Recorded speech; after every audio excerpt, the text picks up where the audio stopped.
I just want to say to you, and then I'm going to wrap this up quickly.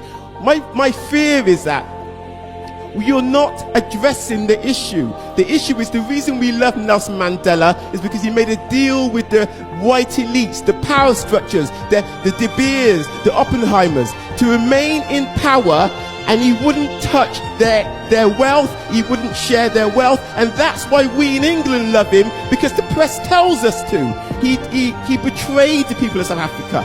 And I'm frightened that unless you actually address the fact that the laws of South Africa doesn't make the corporations share the wealth as the Freedom Charter of 56 demands, my fear is nothing will change.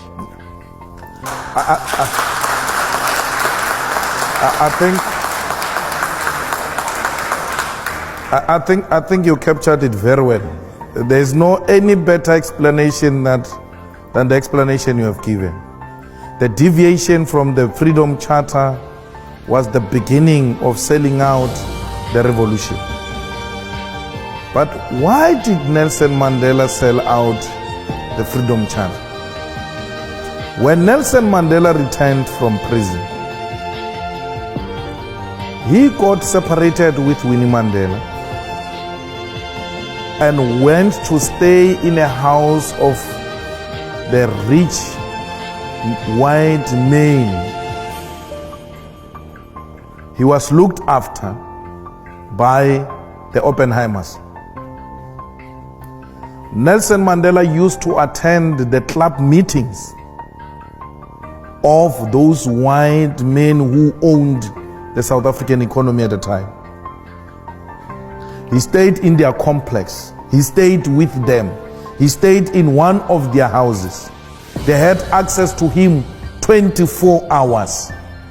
And they told him that what he represents will not be achieved. And then that's when he turned against himself.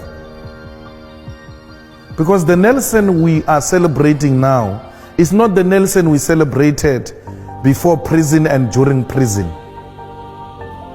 It's a staged, managed Nelson Mandela who compromised the fundamental principles of the revolution, which are well captured in the Freedom Charter. The EFF subscribed to the Freedom Charter. The Freedom Charter has got a detailed explanation of how everything else is going to be achieved. The Freedom Charter is the Bible of the South African Revolution. Any deviation from that is a sellout position. So, unlike Nelson Mandela, we're doing what Nelson Mandela didn't do. We are happy he ushered in. We normally don't use those phrases like Mandela sold out. And we are being too harsh, man. He was too old, he was tired. So he had to give in on some of the things. So he left it to us. We have to take it up where Madiba left it. And that's why Madiba said the struggle is not over. Madiba knew that there is an element of economic freedom that must be ushered in to complete the revolution. Madiba knew that political freedom is incomplete without economic freedom. So I wouldn't sit here and say Nelson sold out. I will say Nelson took us to a particular extent and then left it there for us to take it over. And we are here now. We don't say to Oppenheimer, this will happen, this will not happen. No. We come to Oxford University and Oxford Union and tell you what we tell Africans and what we tell everybody everywhere. The message is the same.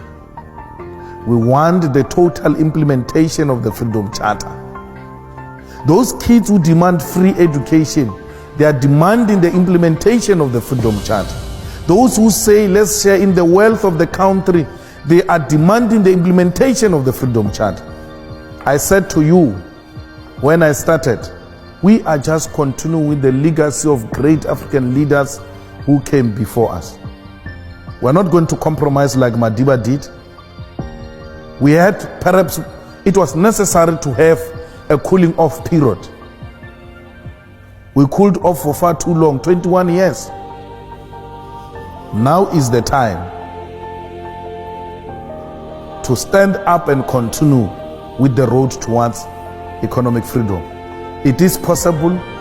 It is going to happen.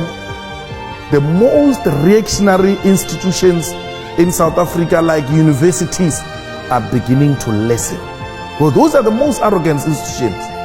They will tell you we're independent, we don't listen to those things, academically doesn't make sense, and then they shut down everyone. They are being made to listen. Government in South Africa is listening. We marched to the Johannesburg Stock Exchange. We marched to the Reserve Bank in South Africa.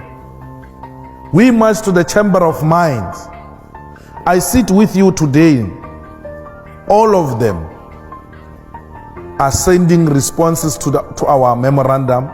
All of them are beginning to say, we agree, we need to talk.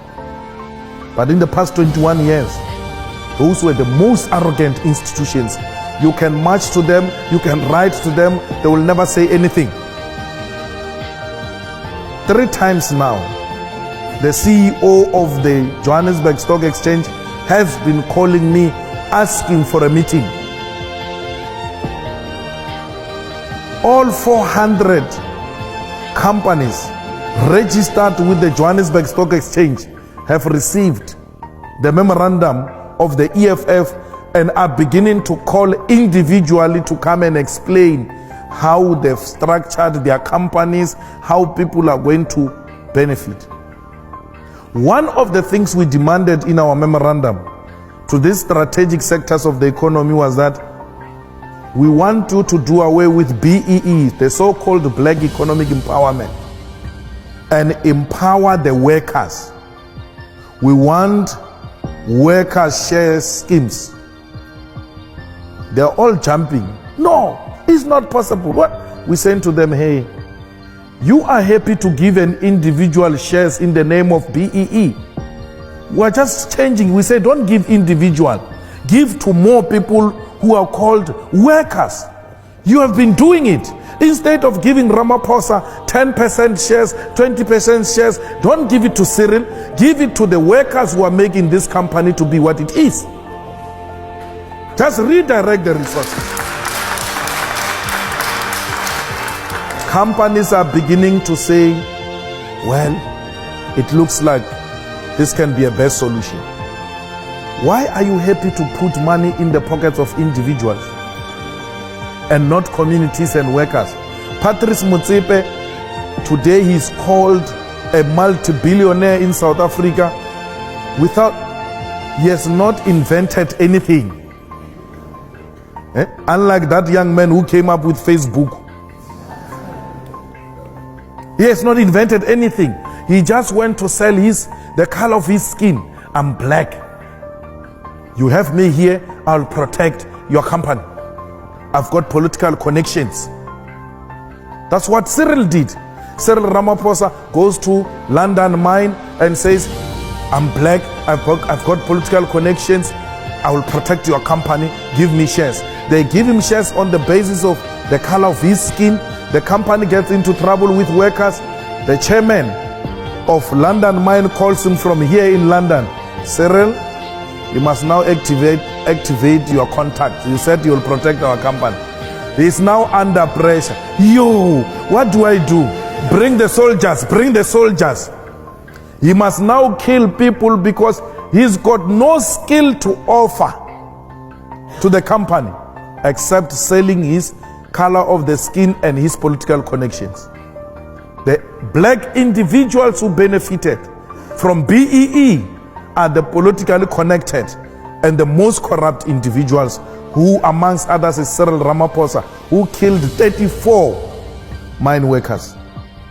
Now, we say to them, imagine these billions in the pocket of one individual. If those billions were shared amongst workers, you increase the buying power.